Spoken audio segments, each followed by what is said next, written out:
Instead of our regularly scheduled shenanigans this week on Friends Talking Nerdy, we're going to be replaying episode 158. And that was our book club episode where we discussed the graphic novel March, Book One. It's an excellent three-part series about the life of the late John Lewis. The creative team behind that book was John Lewis, Andrew Iden, and Nate Powell. We'll have more information about this in our show description, but the reason we wanted to replay this episode here is that friend of the show and special guest on this episode, someone who is very excited to be a part of this, Jennifer Lumbley, has passed away. It's very sad news. Very, very sad news indeed. Now, I will definitely give my thoughts here in a minute, but how about you, Professor Aubrey? What are your thoughts about Jennifer? Thanks for giving me an opportunity to talk about Jennifer. I think a lot of times moments like this pass and we don't stop and consider, who the person was and what they meant to us and how that impacts how we feel about life. So Jennifer was a very nice person. I only met her a few times.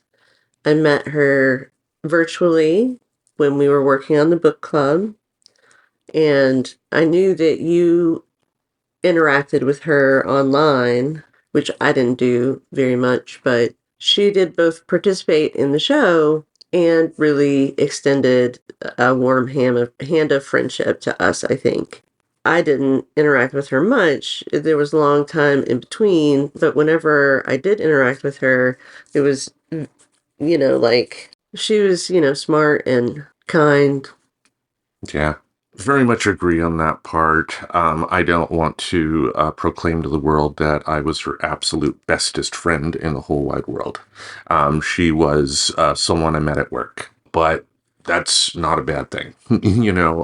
Friendship has many definitions, really. I mean, you could probably say, if you're going by the dictionary definition, she and I were probably acquaintances. But to me, if you're a friend, you're a friend, right? And I remember when she and her partner ended up moving to Portland, Oregon. It was around my last few months at Apple, and she was working there at the technician side. That was the time when I had made the switch from the technician side to the sales side because I had enough of that bullshit in that place. And so didn't really interact with her too much there, but she was one of those people that, and I'm sure you've probably had people like that have come into your life that just arrive and it's just like, I have to know that person. Sure. Yeah, and it was... Most of the time, that's a frightening experience for me. How so? Well, because then I get really nervous about interacting with them. Oh, agreed. Yeah, I mean, it's not like I went over and, used my patented extroverted Jowsma wit to, say hi or anything like that. It took a while for me to get the courage to speak up. But, shortly after I left Apple, we, of course, had that lovely thing called the pandemic happened where a lot more people were at home. And I was aware of already, thanks to us being Facebook friends, that she had her own YouTube channel. Comics Will Break Your Heart. And the videos, of course, are still up there. And if you're a fan of comic books in any way, shape, or form, I loved how her and her co-host were always able to get to the meat of the matter and review the comic books in a fair way, but in a way that I respect. A lot of times YouTube rewards people that say, this person ruined my childhood because I didn't enjoy the comic book they made. Right. Yeah. But we actually connected and started doing a few things on Friends Talking Nerdy. I really wish I could roll back the hands of time and redo her first time on the show because that was still... that was recorded at the Vancouver place. And that was during the era when, if I did have another guest on, the technological setup I had was putting my microphone next to a speaker and then recording the audio coming from that speaker of the person I was talking to. It's just in this particular case, with her debut, I did not test it properly. So if you do go back and listen to that episode, and this is one I would say you can probably miss because of the audio issue on that. Oh, that's too bad. Barely hear her. Yeah. I do feel bad about that one, but we more than made it up with some other shows and whatnot. And I know when I was in Maine, ended up chatting with her a lot, and we talked about our love of Star Trek and all that. So that was cool. And we were supposed to, when I got back in Maine, get together for coffee and buy some comics and stuff like that. But it wasn't able to happen at that particular time. And putting two and two together, it was shortly after I got back that, she made the public announcement that she was dealing with cancer. We did talk about her GoFundMe on the show a few times, of course. I will still put it up in the show description for this particular episode here, just in case that GoFundMe is being used for like funeral services or something like that. Yeah. Because stuff like that's not cheap. Over the past few months, especially, I just loved reconnecting with her, just chatting. Found out she was she became recently a professional wrestling fan. She was at the show we attended. Really? Yes. And if I had known she was there, I would have made an effort to find out where, because she was a Rhea Ripley fan. Oh, He nice. loved mommy. That's great. Also, I always felt good being able to talk to her about my particular job working with the dogs, and I would send her pictures of the dogs on Instagram, a DM and whatnot. When it comes to the dogs, I do try to follow like a doctor-patient privilege type of thing. Yeah. I don't mind sharing a picture, but I'm not going to share the name or anything like that. And then sharing a picture one-on-one, not posting it up on my social medias because I don't have that permission. Right. But she definitely ended up getting a kick out of that. And she also invited us to her birthday, which was a few weeks back. That's right. She did. It was a professional wrestling themed party. That's how much she loved professional wrestling. Yes.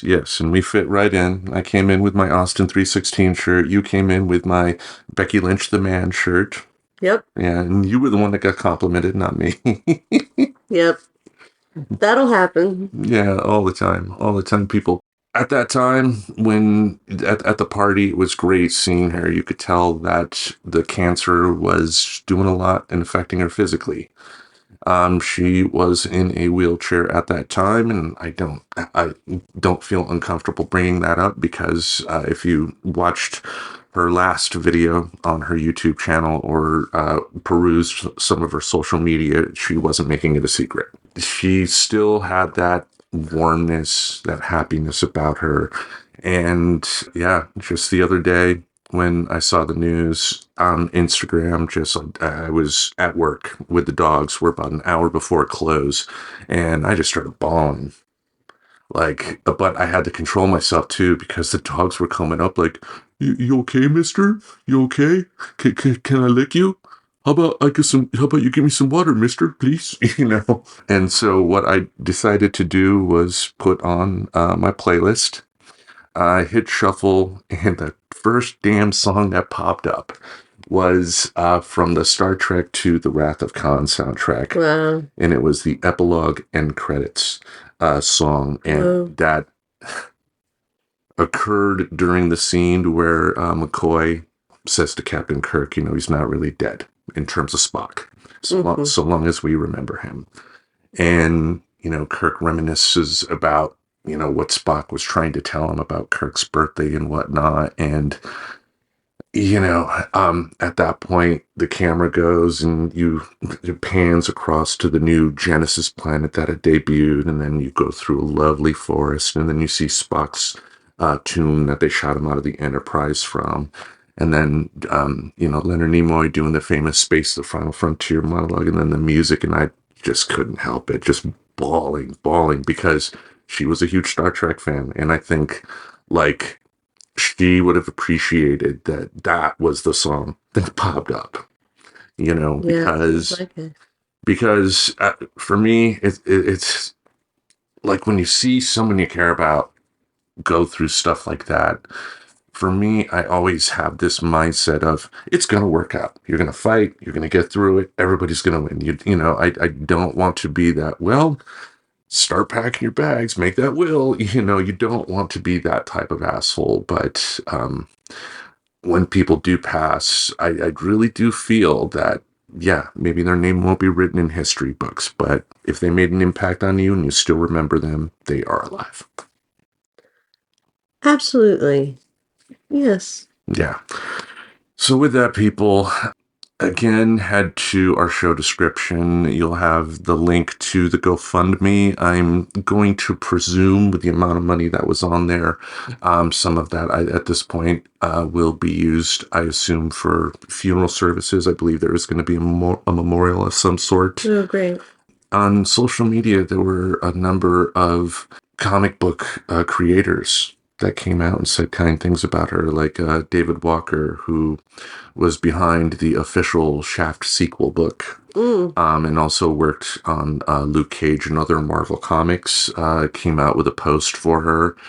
Brian Michael Bendis and sent his condolences on social media as well. A few other Who's that?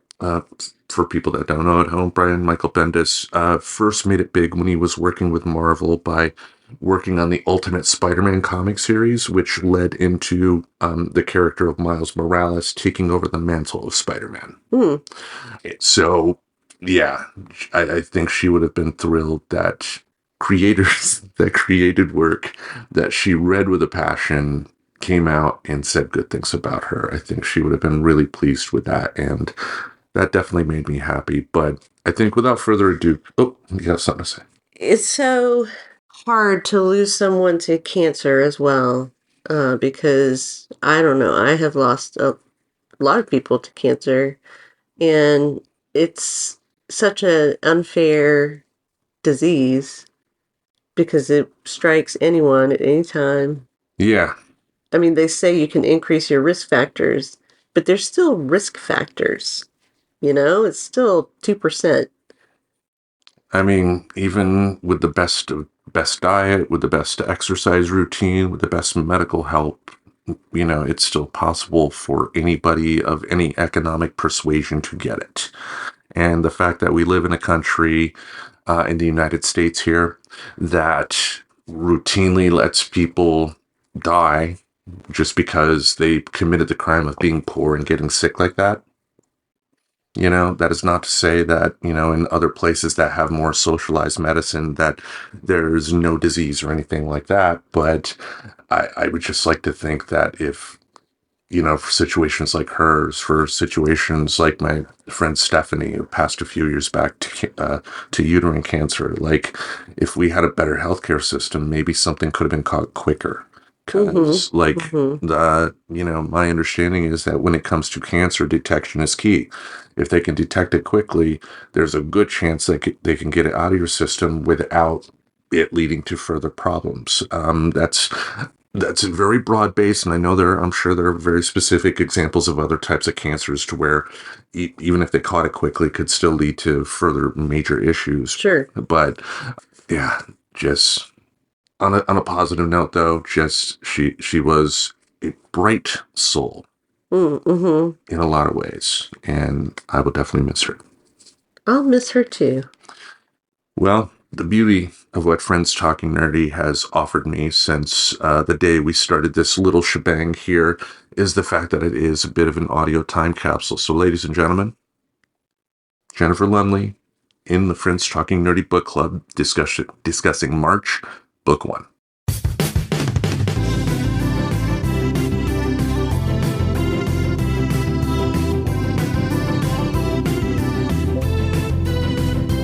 If your friends are nerdy and you are nerdy too, I want to talk to you.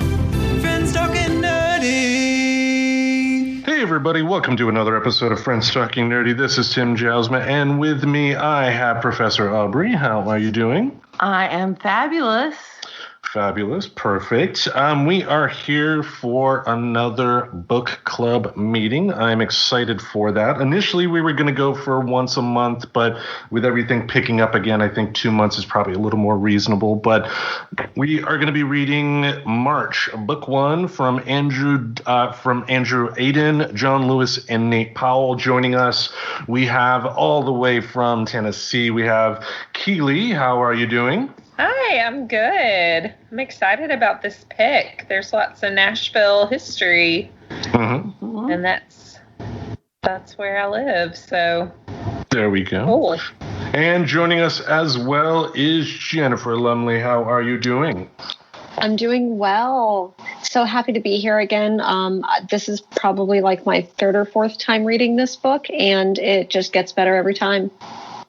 Yes, I was surprised at how fast I was able to get through it myself. It was a very, very fast, enjoyable read. I thought it would be a little more scholarly, too, than how it ultimately came off. But the fact that it was so informal kind of, adds to the overall charm of the piece. But I'm definitely excited to talk about it. So are we ready? Let's do it. Let's go. All right. So since you have read the book here multiple times, Jennifer, we will ask you first, what was your favorite part of the book? So my favorite part of the book, and it comes a little bit later in it, and it's probably the one, this line speaks out to me, maybe just to kind of, because I feel like I'm getting ahead of myself, but if you haven't heard about this book, it chronicles Congressman John Lewis's social justice and activism over the decades, specifically his experiences as being a Black man in the South and dealing with segregation. So a lot of it does deal with the violence that was inflicted upon him as well as other people at the time. But I would have to say my favorite part about this book is there's a line at the end of it when they are at a lunch counter that's segregated and they're at a sit-in, and you see this moment where they are having horrendous things like thrown at them, said at them. And the line in this says, "Violence does beget violence, but the opposite is just as true."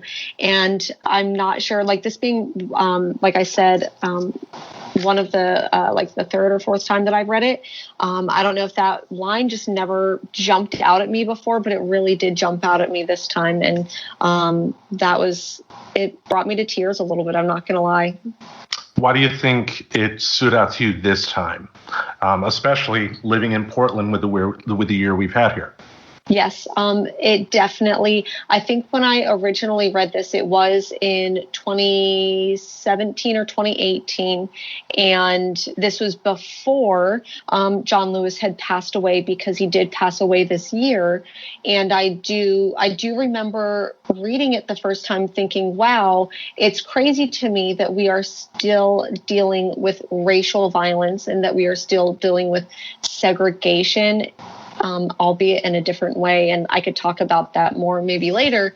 But I think that seeing the Black Lives Matter gain traction, see the support for it, the backlash against it, and seeing so many parallels to people nonviolently demonstrating in the streets of Portland, and seeing how people react to it, maybe not in person, but the online vitriol that's thrown towards people who say Black Lives Matter. This book, it hit different this time. Nice. Keely, what about you? What is your favorite part of the book? It's there's so much. I noticed the part that Jen mentioned as well, at the counter. He says that violence begets violence, and the opposite is also true.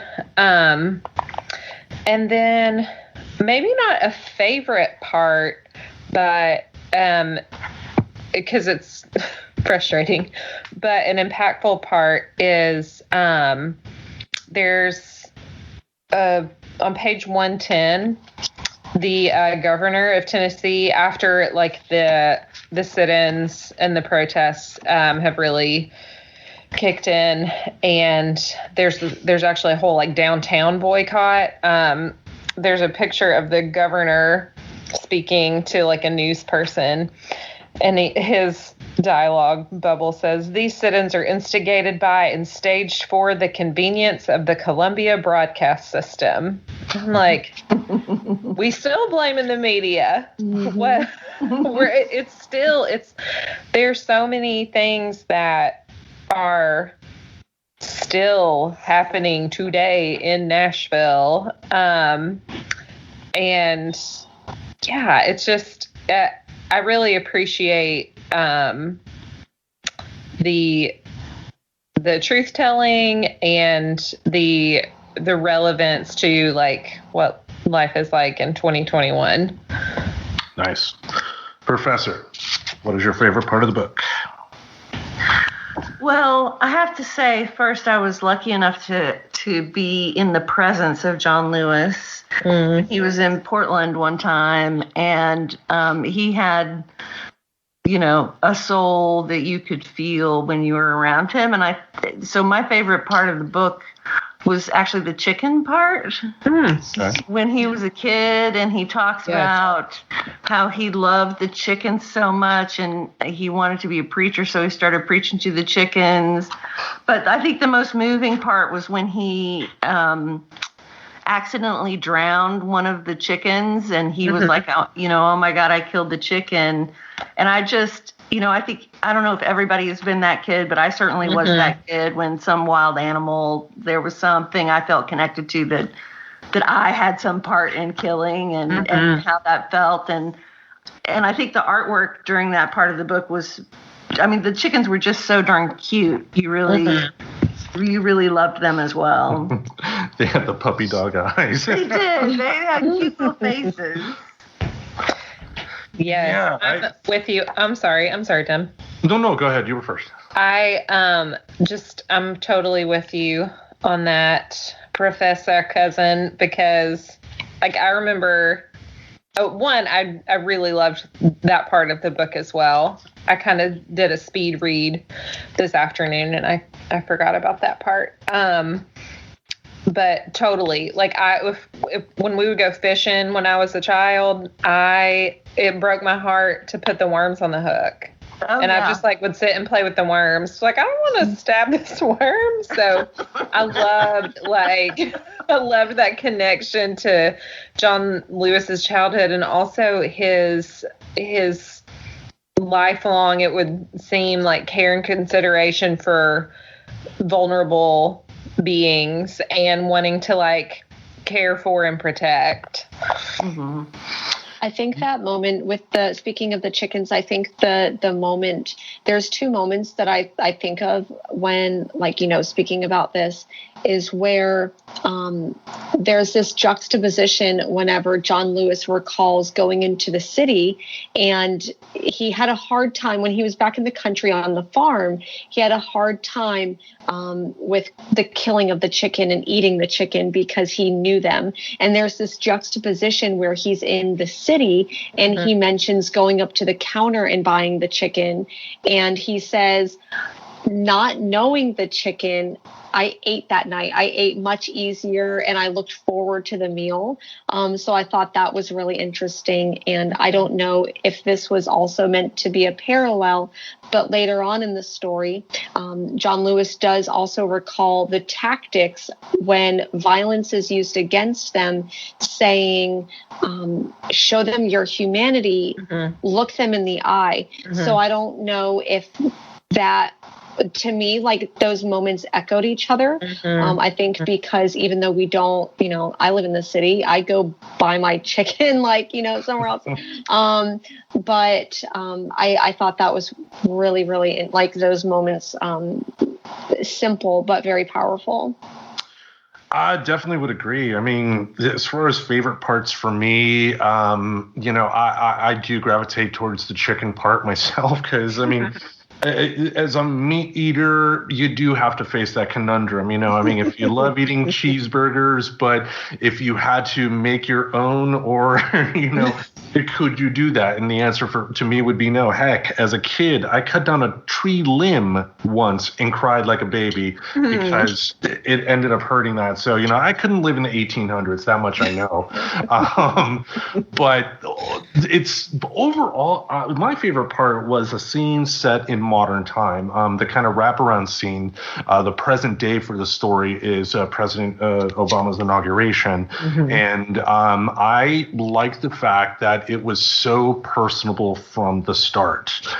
You know, my fear when it comes to any type of telling of a biography is that it gets way too formal, that you don't feel kind of the humanity of the person involved. And I think by framing it as you know, him telling the story to the kids on a particular day, I think that very much not only humanizes him, but puts us in a spot to where we can put ourselves in his shoes, so we can make those connections between what we're seeing now in the news today and what they had to face back in the 50s.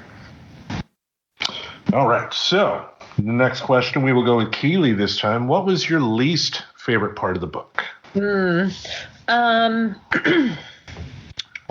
It's hard to say. I'm anxious to finish the series, the trilogy, I think. I really enjoyed it a lot. One thing that I wish, and I don't know enough about the way that comics are created to know if this was a factor, but I kind of wish that it were in color, because most of the photographs that we have from this era, especially like newspaper photo, they're black and white. And I think like being an elementary school educator and like teaching about the civil rights movement of the 60s, when things are in black and white, it feels like it was so long ago. Like when we teach about Ruby Bridges, who was the first little girl to go to an integrated school, she's not that much older than my mom. And Ruby Bridges, I think, unless she's passed recently, I think that she's still alive. So I wish that, because I think this is a book that like high schools could easily like teach with. And I wish that it were in color, because I feel like it like humanizes these like historical figures. Like Ben West is the mayor. That there's a Ben West building downtown that's like part of our it's like connected to the courthouse. There's one of our branch libraries is named for I can't remember his first name, Luby, the guy whose house gets bombed, who was like a big supporter. So there's these like just there's these names and these structures that I'm familiar with that I feel like color images of this time in history makes it feel as recent as it actually is. And that is a fair point, I guess, because I have read that before too. That it seems like in terms of presenting civil rights history, most of the content that we do see is in black and white. Whereas it was a lot of that was happening in a time where there was very much color photographs, color videos being taken. It just being presented in schools, and that to your point is very much intentional. Now, I'm sure Jennifer can speak more about the comic side of things, but usually with black and white, it's done as a stylistic choice, done as a way to kind of highlight the drama, I guess, of the particular scenes. But we'll go with you next, Jennifer. What was your least favorite part, and if you have anything you wanted to add about the artwork? Yeah, certainly. I do think that they're the only reason, in I guess my perspective, why the comic book may have not had been colored, like, of course, maybe that was an artistic or editorial choice. And I 100% agree. I do think that having this book be not just in black and white, but using colors would also illustrate that these events did not happen as far back as we, like, our memories tend to think. So I do 100% agree with that. And I think that it would, when I think about the comic books that I enjoy, like, I do enjoy the ones that have a little bit more color, but that could have easily been an artistic or stylistic point. There's not really a moment or a scene that I can really think of that was my least favorite part. There were, however, a lot of parts that made me feel very, very uncomfortable. And I think one of them was this moment where they're training with each other when they are practicing nonviolence against people who are being extremely violent towards them. There are these moments where white allies are hurling racial slurs at them. And as someone who considers myself a white ally, whatever that may be, a co-conspirator, but I think that if I was put in the shoes of having to yell out a racial slur, even for quote unquote good or practical means, that made me feel very uncomfortable. And there is a moment where there is someone who is training to be part of these demonstrations and they quit. They simply can't do it because they can't I don't want to say they can't take it, but they choose to participate in a different way, which, I think that there's a role for everyone in social justice movements. Not everyone has to be part of like a sit-in or demonstrations. There can be sign makers, there can be music makers, there can be artists involved. So I think that, like I said, that wasn't necessarily a moment that I didn't like. It made me feel very uncomfortable, thinking if I ever had to do that, would I be able to yell out these things to friends of mine? And I don't think that it would be very hard to do that, even for good purposes. Right. Professor, your least favorite part of the book? Yeah, I think that's hard given what Keely and Jennifer have already said, because I would have liked it in color, maybe not the full color of the cover, but, having some color, I think would have modernized it a bit, too. I totally agree with that. And then I also agree with Jennifer about how uncomfortable it is to witness history and the present, right? It's just this very... It's not comfortable. It's not comfortable. Yeah, it's real uncomfortable. But I didn't have a particular scene that was my least favorite either. It's a really great book. Mm-hmm. Yeah, and that's what I would have to preface with mine. Because as far as least favorite, the only thing I would say is that, from what I've seen, it does look like all three parts of this story they are telling one story here, and maybe it's just the cheap person in me. I just wish they had all three in one book and not have to spend like $20 on each individual one here. If anything, I would have to say that would be my least favorite, the fact that I had to cut off. But I understand too that when it comes to comic books and the cost it takes to create a comic of this particular quality, money does become an issue, and you got to figure out how to get people paid, and sometimes that means splitting up a work. And also too, with the topic at hand, I think it probably is best to have it split up too, just so you do have a moment to take a breath, because to Jennifer's point, dealing with being able to see some of the scenes in the book as they play out, and then watching the news or knowing friends that are in social justice movements now and some of the stuff they have to go through. It's not easy. This is not reading an Avengers comic, that's for sure. Yeah. Definitely. These books are short, and they are because I think that I got a chance to reread this today relatively quick, but dealing with the subject, I wouldn't be able to pick up the second and third volume right after. I would need at least a couple of days to go back. Yes. Okay, let's go with the next question here. Which scene has stuck with you the most? And let's start off with the professor. Which scene stuck with me the most?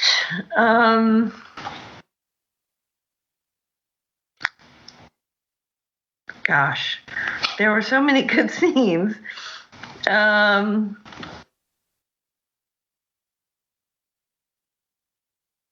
I think one of the things I really liked about the book, I don't know if it's like a scene or qualifies, but one thing that I really liked about it is that it's actually an education in nonviolence as well. And it sort of takes you through his process of learning nonviolence. And so I really like that. That's part of the story at the beginning where they're learning and you're sort of learning alongside them. And they talk about going to the lunch counter and not, being really polite and not staying. And then they went the next time, and it actually was a pretty long process for them to get to the point where they could love their enemies or they could love their oppressors. So I liked that. I liked how that was structured. Okay. Keely, how about you? Which scene stuck with you the most?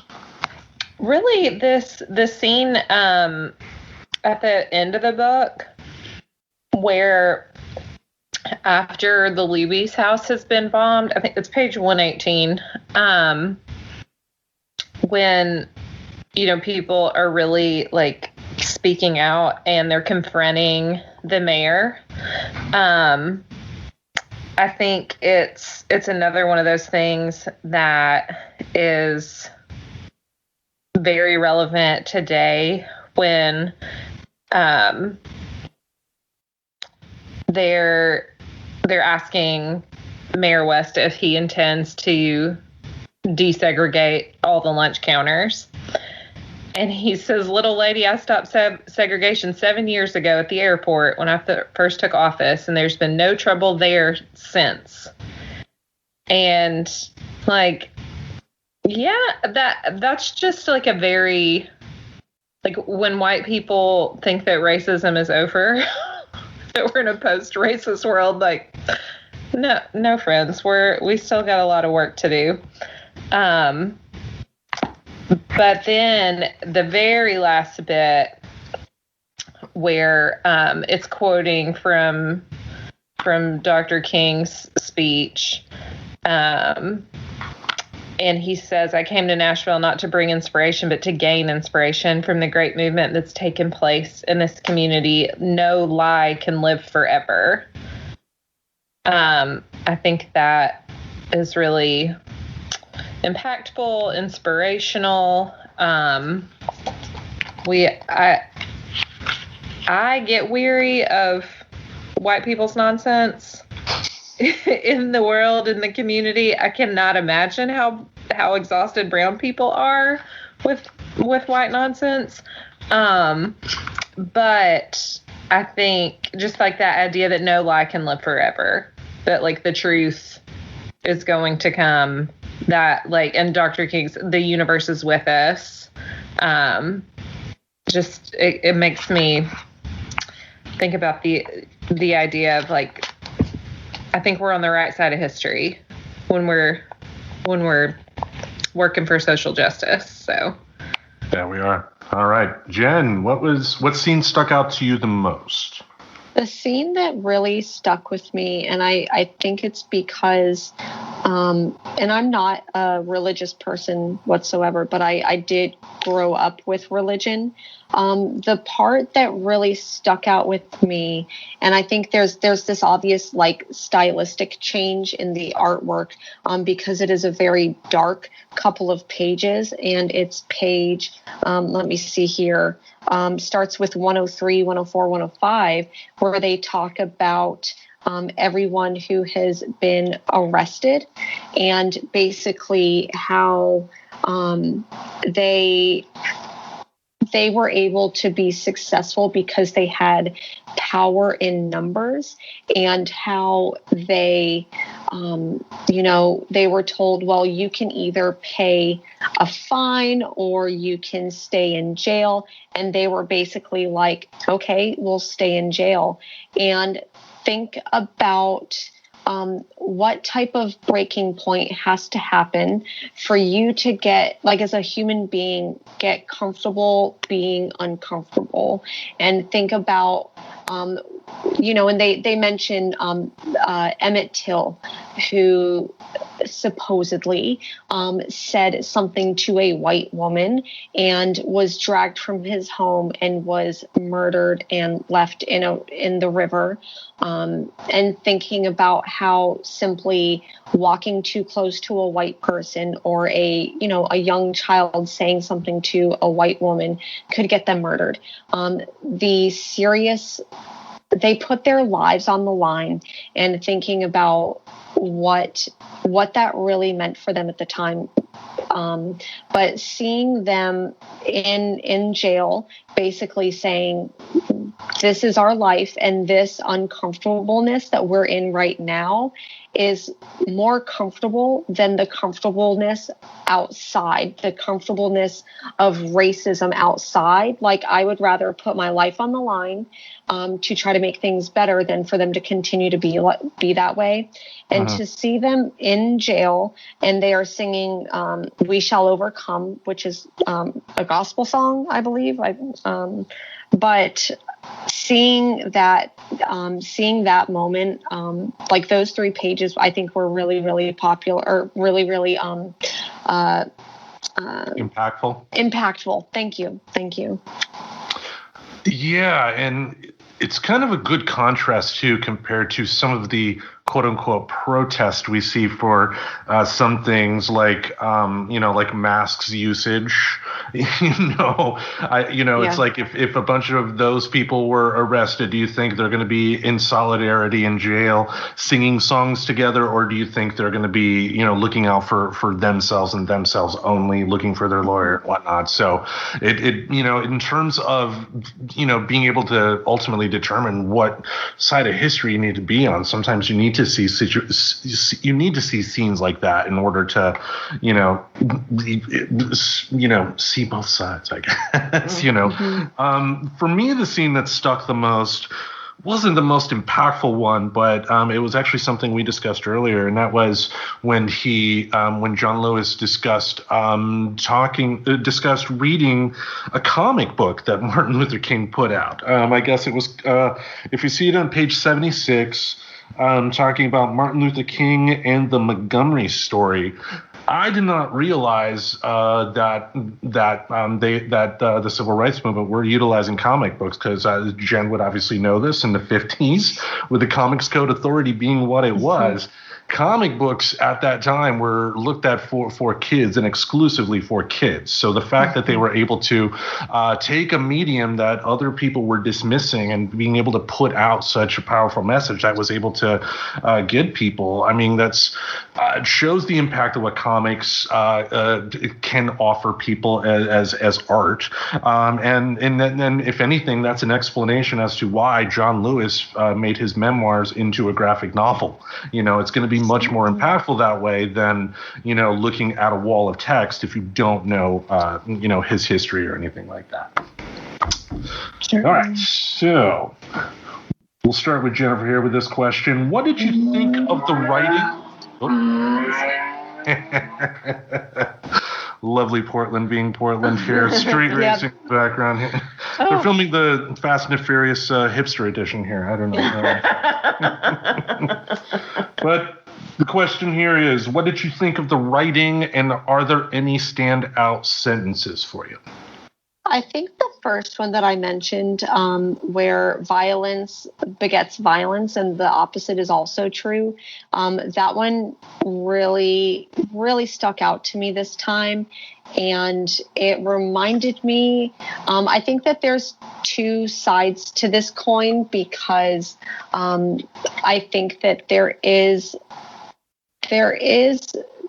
as John Lewis would, say, getting into good trouble and doing so non-violently. But then when I also think about how things got changed, and there's two authors, activists who come to mind, and one is Angela Davis, who there's a pretty famous interview that she did, and there's a moment in this book where they talk about the bombing, the house bombing, and Angela Davis was once interviewed about how the movements that she participated in, violence. And she says, violence?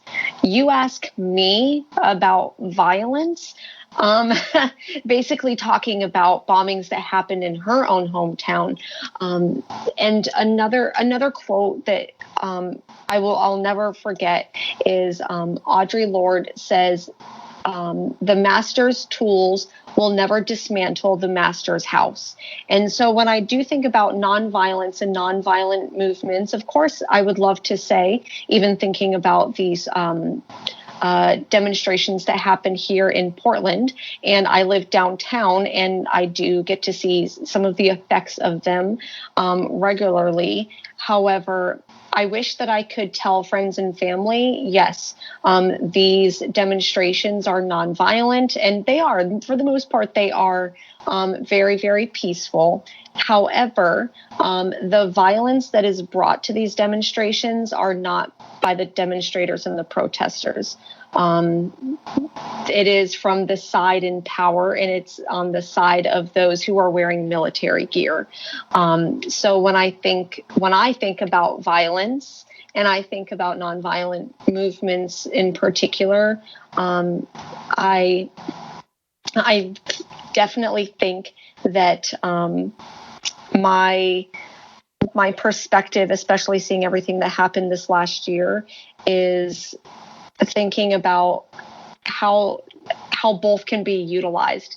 And I think that this book, and especially that moment thinking about violence, I know I just rambled on there a little bit, but it really kind of shook through me. I had to read that sentence twice. The violence only begets violence.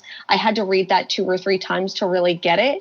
And that'll stay with me for a very long time.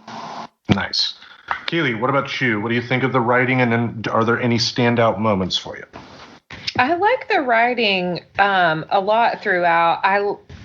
I like it kind of picks up after the initial back and forth conversation with the children who've come to see his office, and I like that part.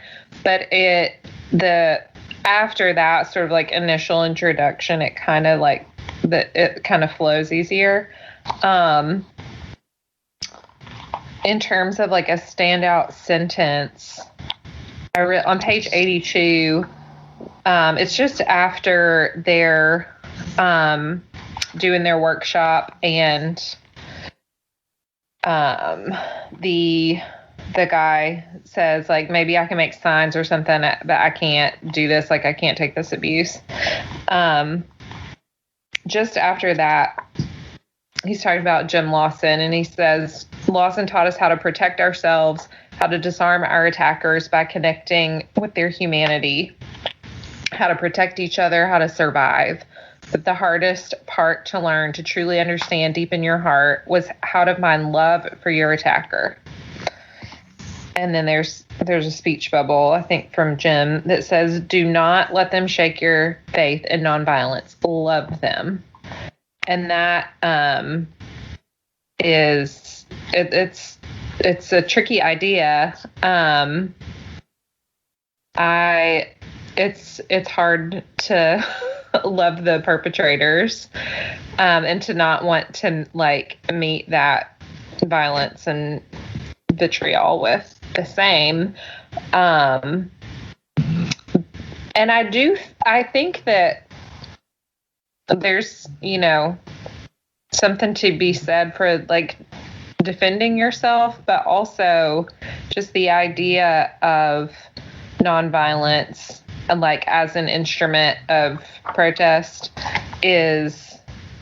it's just really fascinating. It's kind of hard to wrap my mind around right now. Sorry, this is my third Zoom of the day. It's past my bedtime here in Central Time, but that's okay. But yeah, just the concepts of nonviolence and the impact that it can have, and also like the personal sacrifice that's required, that's a standout part for me at the moment. Nice. Professor, what about you? What do you think of the writing, and are there any standout sentences? I think the writing's really very good. Always you have to be writing to your audience, and I mentioned to you earlier, I was like, I feel like kids could read this book and really get a lot out of it. Mm-hmm. But I felt like myself reading it, I didn't feel like I was being talked down to or that it was dumbed down at all. So I really liked the writing, and the one example of something that I really liked was on page 73. To prove we actually read it, folks.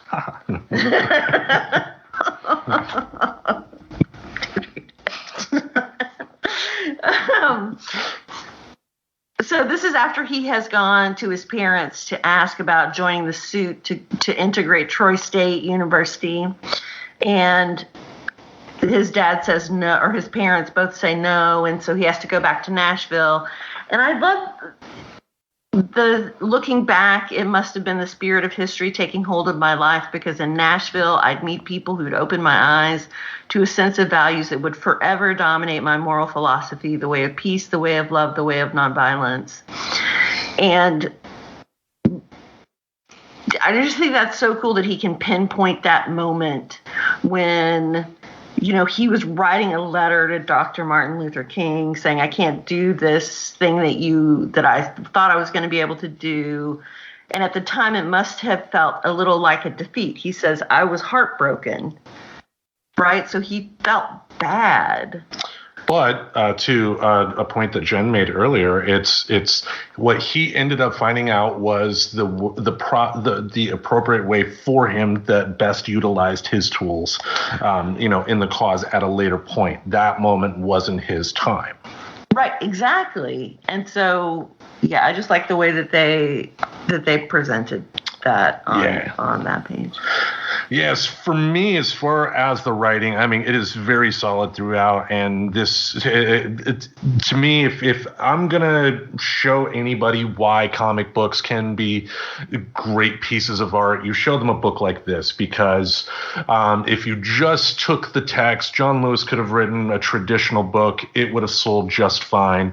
But without the words to kind of without the pictures to kind of go along with the words, it's not necessarily gonna grab people that aren't familiar with his story. And it's a beautiful marriage of words and pictures together.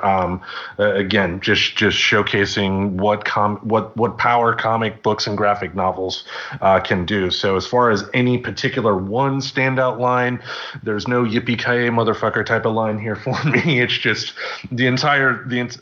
like he would say that, I know, but just overall, if you are a writer, this is something you read to find out what good writing is. And if you want to make comic books, you buy this and you study this from first page to last, because it is really well done. Now, let us ask the same question, but ask it in regards to the art. We'll start with you, Jennifer. What did you think of the art? And is there any standout pieces in the book? So I think that the art, if people were comparing this to an Avengers book or to like and I'm going to quote here, traditional comic book, or what people think that a comic book is, I think that if they're expecting that from this, they're definitely going to be disappointed. Was John Lewis a superhero? 100%. I think that he was, but this is not a superhero comic book. I think that the art style did go really well with it. Like you said, there was this beautiful blend of what's going on. And I think the only thing that I know we talked about, like, the book could be in color. And I know this is also me nitpicking it, and not as much as like the about the art, but I do wish that it was a little bit bigger, like maybe in traditional format, as opposed to the smaller, not necessarily pocket-sized, but the artwork is so beautiful. And I think that because the book is small, you miss some of the watercolor details in it being so small. So I do wish that it was a little bit larger. And considering that there is a set that you can get all three of them, and it's $50. I would have easily paid $50 for like an oversized compendium of all three of them. And I do. I would have really liked to see that. Now, are you talking like a coffee table type of book, or something comparable to like the Marvel Epic collections? Just like maybe just like a thicker trade paperback, like that size, like hardcover edition. Not necessarily like because I think that if it does get out of that $50 price point, it makes it much less accessible for people. Yeah. So maybe the smaller size, the $15 price point on the first book alone, could make it more easily accessible for people. And that is incredibly important, especially when we're talking about social justice movements. But me being a collector, a purveyor of fine collected comic goods, I would have easily paid $50 for like a really nice hardcover edition of this. Nice. Professor, what about you? What did you think of the art? I thought the art was beautiful. I thought it was really well done. Okay. I enjoyed looking at it. And it conveyed to me the story. And my favorite piece of art is definitely the little chicken on page 34, the chicken face. This one. Oh, so sad chicken. So sad. It's like when Lisa Simpson became a vegetarian and like, Lisa, don't eat me. Keely, what did you think about the art, and was there anything that stood out for you? I also love the chicken. It made me think of the Bob's Burgers episode where the people are making a documentary about, there's the cow, I can't remember, Melissa. Anyway.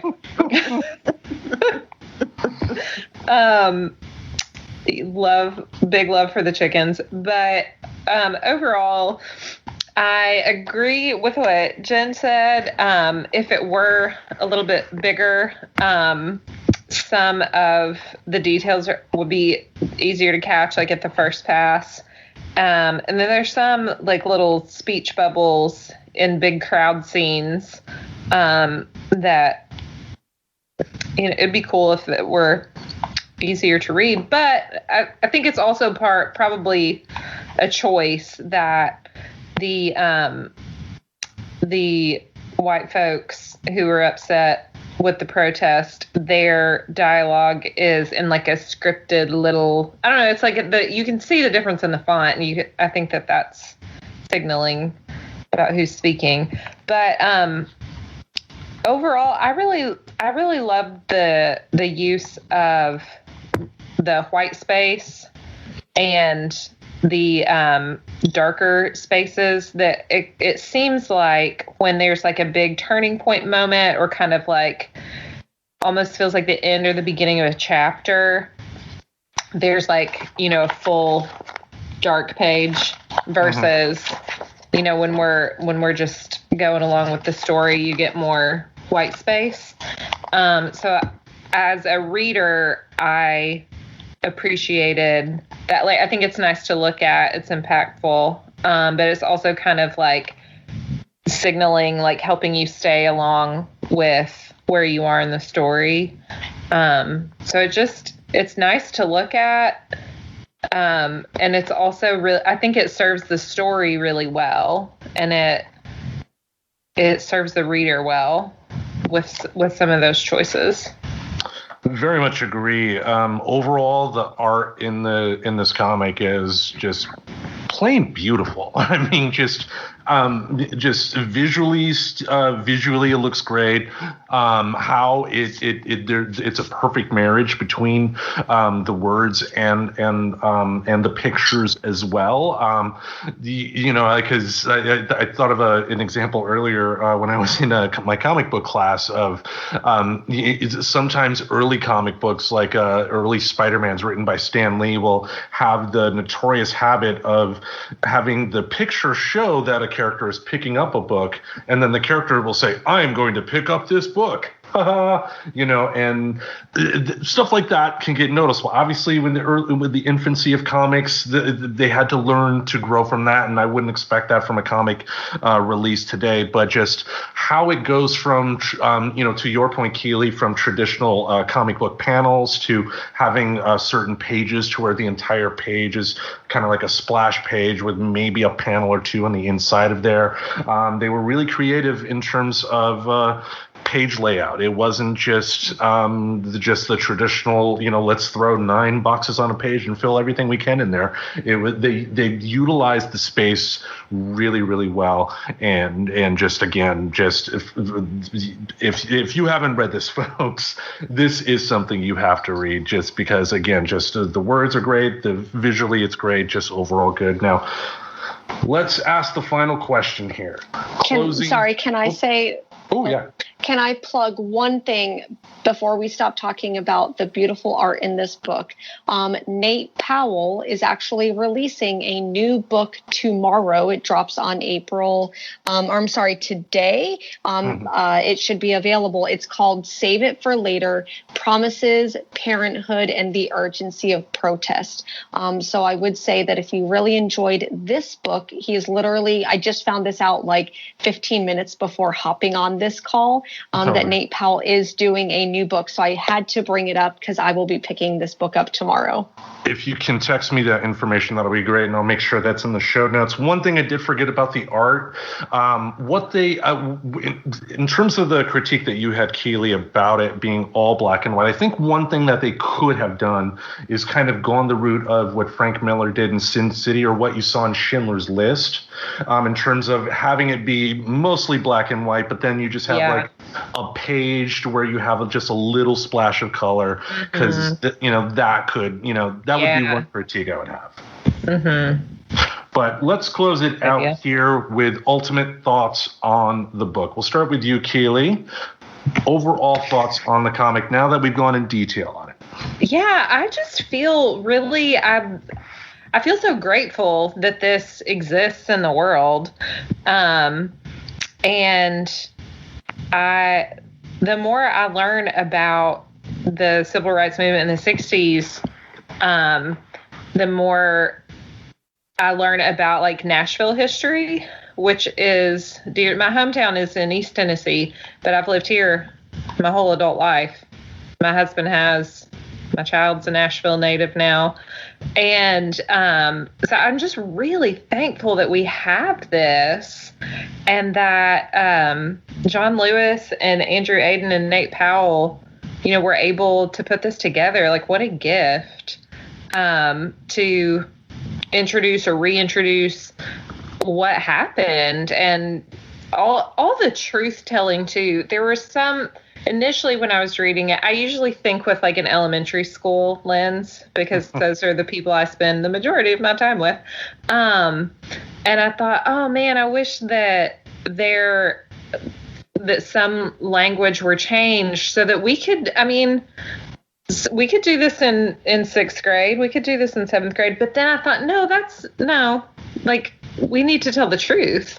And I really appreciated overall the truth telling that we get to hear and read, and that nobody got a pass. Like, people who made mistakes or made choices that maybe he wish he hadn't made, like if his parents had signed off on the suit, or oh my gosh, it just flew out of my brain. It's like right on the tip of my brain. I'm so sorry. Oh, there's a bit about Thurgood Marshall and the truth telling with like the Ben West dialogue at the end of the book. Because Ben West did do some good things, but we can do more. You know what I mean? And I appreciated it. It felt very honest.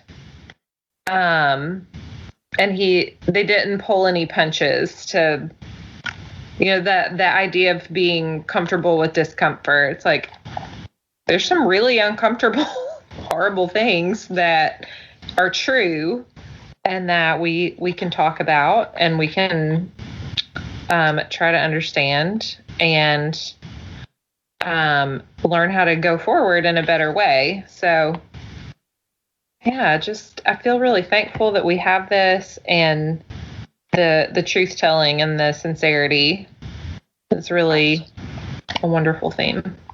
All right, Jen, what about you? Overall thoughts on the book? I'm so glad that everyone enjoyed this book, because I feel like almost every single time I've ever been part of like a group book read, there's always a person or maybe multiple people who are like, I just didn't like the book. And so part of me was like, I'm so curious if anyone read this book and was just like, I hated it. I didn't like it for this, or, I didn't like it because of the art. So I'm so happy that obviously that, everyone here enjoyed it, at least is saying that they enjoyed it and, got something out of it. While reading this book again, it made me kind of think about who I would suggest this book to. Would I suggest it to someone who just likes comics? Would I suggest it to someone who reads biographies, like really heavy, dense biographies and autobiographies, someone who loves history? Who would I recommend this to? And honestly, I really think that not that there are too many people who I let exist in my life, but I would almost say I would give this book to someone, or suggest this book to someone who is anti-Black Lives Matter. And I think the reason why is because if you support Black Lives Matter, I do think that you're going to get something out of this book. But I also think that it's, and I laugh thinking about this, it's easily palatable for someone who may be anti-Black Lives Matter or who don't understand the spirit of that movement. So I do think that 100% comics are for everybody, and I would say this comic is also for everybody. Nice. Professor. Gosh, I really just agree. I haven't read a lot of comic books, as you know. We're changing that. Right, we're slowly changing that. And this is by far and away my favorite comic book, absolutely hands down. So, that's partially a function of how many comics books I've read, perhaps, or this could be one of the best comic books in the world, right? Based on my experience. It was a great book. I really am glad that we read it. And I'm looking forward to reading the other two. Nice. They were all on sale at New Seasons. So we bought them at the grocery store. Yeah, I mean, it should go without saying this is a great book. I mean, I've said it multiple times throughout this recording, and I will say it again. If you haven't done so, read it. Now, why would I recommend it? I've been talking on the show, since January at minimum, of everything that has been going on the past 4 years. And I think what the past 4 years have taught me is how much of a bubble white people put themselves in. I would like to think at the end of the day that a majority of white people are not going to be the card-carrying Ku Klux Klan racist types, but I think they fall in that middle line that Martin Luther King talked about, the moderate, the one that wants you to play by the rules, because I think of Black Lives Matter. When they first hit, I was working at a mall in Sacramento, and everybody was just complaining that, I can't get my car out of here in a timely fashion, and more worried about, how it was going to inconvenience them compared to taking time to actually hear the message. And then, seeing, what 2020 has been like, how, the Portland Police Department has used chemical warfare for graffiti violations and stuff like that. Just white people especially, need to read this book, because we have been in a bubble. When, my eyes were opened up a bit as to how bad that bubble was, I was pissed. And because of that, I feel it is important that if I have an opportunity, no matter how big or small it can be, you got to take advantage of it in terms of making sure this doesn't happen again. Because, how many people, when it thought that, we wouldn't have a president like, we experienced the past 4 years. And also, too, when it comes to the civil rights stuff, I mean, there was a time to where you had people that convinced themselves we were in a post-racial world. We're not. And we can't ignore what we're seeing anymore. And if this book has taught me anything, it's that find out what your strength is, find out what you can do to help, but help. Because if you don't help, then 20 years down the road, 30 years down the road, who knows what could happen then? It could get worse. And, if we want change, we got to make that change. Well said. Very well said. If I could take one moment for something that I had read recently, and I'm going to go ahead and just refer to it as this Twitter thought piece. And the gentleman's name is Michael Harriot, and he talks about how we do think that we're living in this post-racial world. And he basically talks about how racism isn't over, segregation isn't over, it has merely changed. I will not read out the whole entire thing because it's beautiful and it's amazing and it's heartbreaking. But basically, he breaks down how the modern day police force here in the U.S. directly comes from slave patrols. However comfortable you want to sit with that fact, sit with it. But when he talks about how 100 years ago, in 1 year, I'm going to actually go ahead and pull this up. 100 years ago, in the early 20th century, how there were probably several hundred people who were lynched within a 5 to 10 year time frame. If you don't think that racism is still here and it's not a systemic part of our culture, especially police culture, then think about how, and I'm taking a look here at the number, and forgive me for not having this up right here, but between 1889 and 1919, a little fewer than 80 Black people were lynched every single year. And if you think that anything has changed, in 2019, police killed 259 Black people. So if you think that 100 years ago, we knew about 90 people of color being murdered every single year, Black people being killed, and 100 years later, that number is now 259 by the police force, then so much has changed, but nothing has changed. And I think that was the really big message that I got from this book. I had to stand on my soapbox a little bit there for a moment, but thank you for hanging on with me.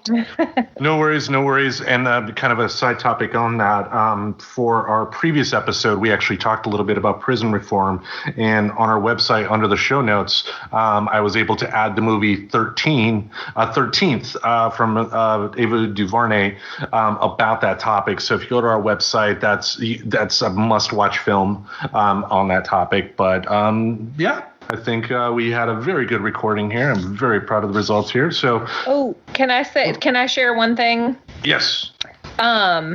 There is, since we had a devastating tornado in Nashville a little over a year ago now, and North Nashville is it's where Fisk University is, where Meharry is, it's where TSU is, or Tennessee State, and it's a very like historically Black neighborhood, historically disenfranchised in terms of the public schools and things, and disadvantaged. But there is a group that's really like a grassroots movement called Gideon's Army. And they are doing some really great stuff, great work in Nashville. Their mission is to act collectively, boldly, and strategically as a unified force for all children. But they're doing some really cool stuff about basic income, for people in North Nashville, universal basic income. So if I can send you a link, Tim, and you want to share anything about Gideon's Army, I just felt like we would be remiss to talk about John Lewis and civil rights work in Nashville and not talk about what is happening like on the ground today. It's pretty cool. All right. Yeah. Send me that link and we'll put it in the show notes. Jen, where can people find you online? Tell them about your show. Thank you. So I do a YouTube channel called Comics Will Break Your Heart, kind of in the spirit of Jack Kirby on his supposed quote. But I do a show there every single Sunday. Sometimes it's morning, sometimes it's evening, with my friend Mars, that comic girl. And we talk about everything from the weekly comic pickups that we're reading, library hauls, bookstore hauls. We also wrap up new series that come out every single month. So I do that. I'm also, I've done one episode of it so far, but I'm looking to do another monthly show of it called Mutant and Proud. And it basically examines how queer the X-Men really are, how queer they could have been if it wasn't for the Comics Code Authority. Hashtag all Comics Code Authority are bastards. So you can find me on my channel doing that. I also I love joining this book club, and there's a couple other places that I'll go if I get invited. Sometimes I get invited back, sometimes not. But you can find me on Instagram under Comic Books Will Break Your Heart is my Instagram. However, Comics Will Break Your Heart is my YouTube channel. But if you do follow me on Instagram, then you can see like where I may be hopping on to hang out with people for the week. Perfect. Now, Professor, in 2 months' time, we're going to have the book club again. Do you want to tell folks what that book is going to be? I don't know what it is. What is it? You do, too. That's the one you just... Make me look like a fool. It's the show from Hulu that's based on a book, Shrill. Shrill.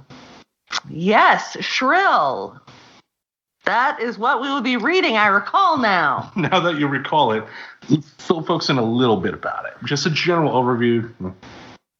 Shrill is this great book that was written about a woman in Portland, written by a woman in Portland. It was memoir, and I haven't read it, which is why I'm really excited to read it. And it's now a television show on Hulu starring Adie Bryant, and it's set here in Portland, and it's super fun.